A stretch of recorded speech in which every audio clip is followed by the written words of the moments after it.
Hi everyone, this is Meerab Zeeshan. Viewers, India और बांग्लादेश के दरमियान टेस्ट जारी है। आज पहला दिन था और इसके बाद जो है वो सेकंड डे होगा। 6 विकेट्स इंडिया की गई और जो इंटरेस्टिंग फैक्टर था, जो ट्विस्ट था मैच के अंदर, जिसकी वजह से मैचेस देखे जाते हैं, एक्चुअली में टेस्ट के अंदर जो ट्विस्ट होता है उसके ऊपर बात करेंगे।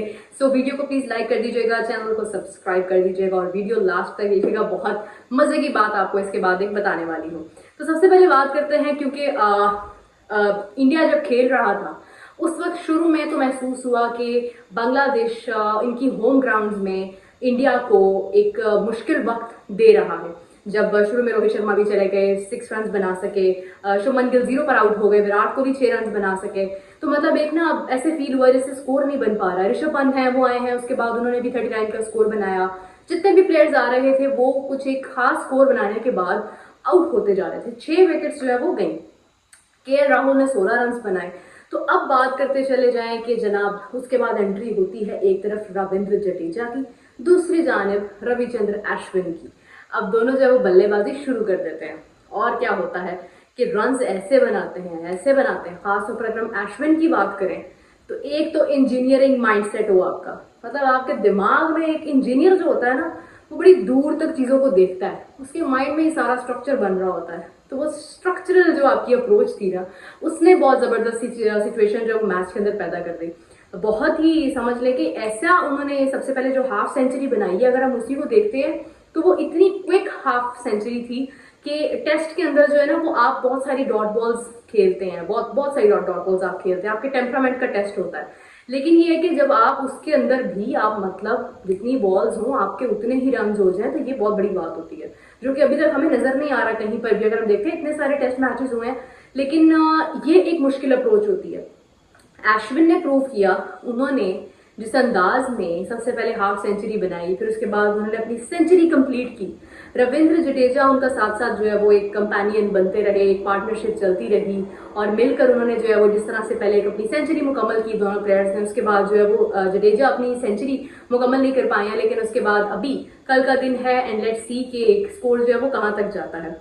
टेम्परामेंट का टेस्ट अगर देखा जाए तो बहुत बड़ा टेस्ट होता है। मैं हैरान हूं कि इतनी स्ट्रेंथ, इतनी कैपेबिलिटी, इतनी एबिलिटी, आप 30+ होते हैं ना जब, तो आपकी जो बॉडी होती है ना वो वैसे रिस्पॉन्ड नहीं करती है जैसे आप जब 20 साल के होते हैं या आप 25 साल के होते हैं तो आपकी बॉडी रिस्पॉन्ड करती है। लेकिन जब आप 30+ हो जाते हैं तो वो चीज नहीं रहती आपके अंदर, जो आप समझ लें कि हमने देखी आज जो अश्विन के अंदर हमने देखी है स्पेशली।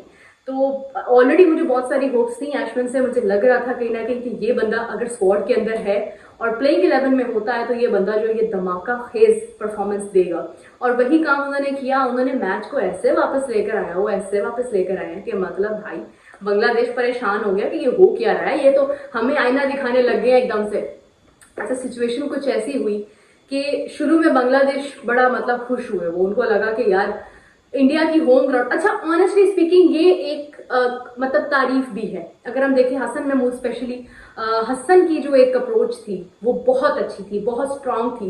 उन्होंने पाकिस्तान के अंदर भी बहुत अच्छा परफॉर्म किया, उन्होंने इंडिया के अंदर, इंडिया की होम ग्राउंड पर भी बहुत अच्छा परफॉर्म किया। उन वाकई में एक बंदे में दम है।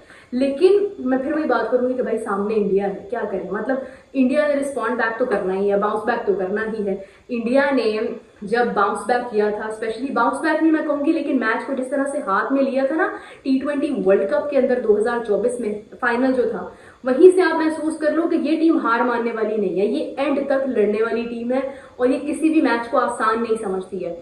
ये वो लोग नहीं है कि जहां पर हम देखते हैं कि 26 का स्कोर बनाकर आपकी 6 विकेट्स हैं और उसके बाद स्कोर पूरे का पूरा चेज हो जाता है। ये वो लोग नहीं है, ये अंडर प्रेशर नहीं होते हैं, ये परेशान नहीं होते हैं, ये रिलैक्स नहीं होते हैं। ये कछुए की चाल, जो कछुए और वो खरगोश की कहानी है ना, कि आप मतलब कोई भागते हैं और फिर आप सो जाते हैं तो आपको लगता है जनाब कछुआ जो है जब तक आएगा मैं आगे पहुंच जाऊंगा। ये जनाब पूरी प्लानिंग के साथ चलते हैं और वो प्लानिंग उनकी आज हमें नजर आई। जिस अंदाज में जडेजा और अश्विन ने मतलब मैच को अपने हाथ में लिया, उन्होंने ऑलरेडी एक मुश्किल जो है वो टारगेट सेट कर दिया है। इसके बाद जो ये रन्स हैं, मेरे पास कोई इसकी लिमिट नहीं है कि ये कहाँ तक जा सकते हैं, ये चल सकता है मैच अभी बहुत लंबा।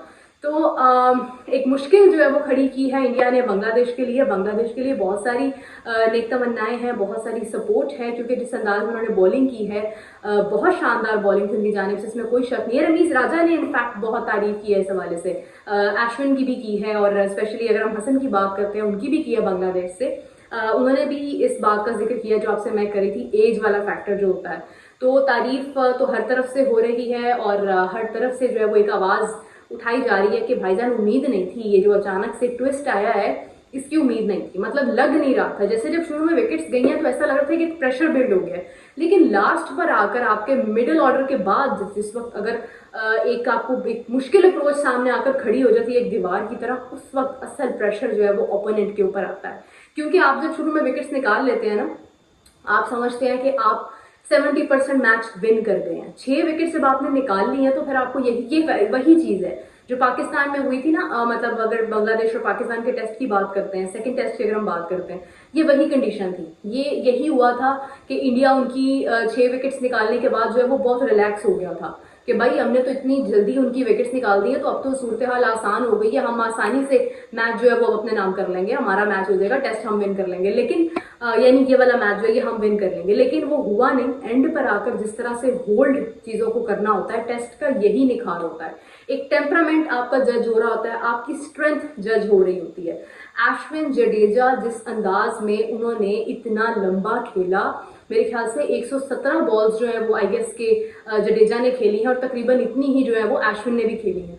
तो आप देखें कि इस स्ट्रैटेजी के साथ जाना और इस तरह से मैदान में मौजूद रहना, गर्मी है, हब्स है, एक मोमेंट ऐसा आता है कि जब आप सुबह से 9 बजे से जब आप मैदान के अंदर होते हैं तो फिर आपकी एक मोमेंट पर आकर आप थक भी जाते हैं।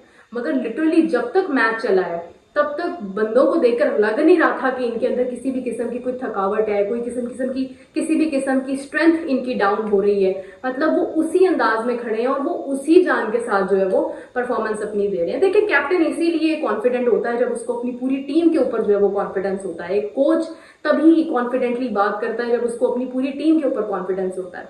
तो टीम उनकी कॉन्फिडेंस के काबिल है। हमेशा मुश्किल हालात में से टीम ने किसी एक प्लेयर ने बाजू पकड़ ली, किसी एक प्लेयर ने मैच को होल्ड कर लिया और मुश्किल सिचुएशन से इंडिया को बाहर निकाला है। तो सारी टीम जो है वो बहुत एक्सीलेंट है, बहुत अमेजिंग है, और उम्मीद है मुझे कि कहीं ना कहीं इंडिया जो है वो हमेशा की तरह डोमिनेंट रहेगा बांग्लादेश के ऊपर। अब बात करते चले चैंपियंस कप जो पाकिस्तान में हो रहा है, जिसका जिक्र मैंने शुरू में किया था कि आपके साथ एक बहुत इंटरेस्टिंग सी बात करने जा रही हूँ। सरफराज अहमद जो 2019 के अंदर 2019 तक पाकिस्तान टीम के कप्तान थे, उसके बाद बाबर आजम को कप्तान बनाया गया।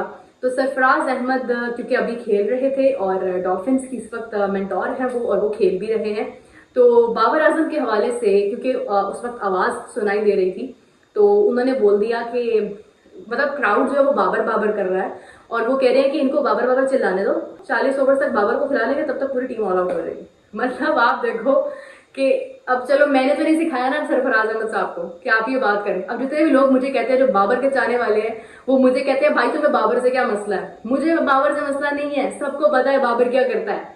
बाबर ने खुद ही अपने आप को मसला बना दिया सबके लिए। वही काम हुआ, अब सरफराज अहमद साहब वहां पर खुलम खुला ये बात कर रहे हैं।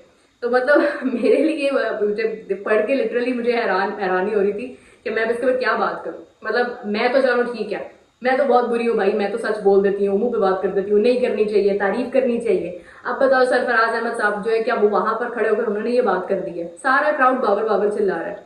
मतलब समझ से बाहर है यार, ये हो क्या रहा है क्रिकेट के अंदर। खैर बहुत इंटरेस्टिंग सूरत हाल थी, और स्पेशली अगर हम देखते हैं कुछ ही दिन रह गए हैं चैंपियंस कप के खत्म होने में, और उसके बाद जो है वो देखना ये है कि कौन से प्लेयर्स अनाउंस होते हैं इंग्लैंड के टेस्ट के लिए और उसके बाद चैंपियंस ट्रॉफी के लिए। तो दिन ब दिन जो है वो क्रिकेट की दुनिया के अंदर हर नया दिन एक नई इंटरेस्ट के साथ जो है वो नए इंटरेस्ट के साथ एक सूरज निकल रहा है। बहुत सारी बातें आपके साथ करने वाली है। तब तक के लिए मुझे इजाजत दीजिए, रात बहुत हो गई है, मैं बहुत लेट आती हूँ, उसके लिए मैं माजरत चाहती हूँ।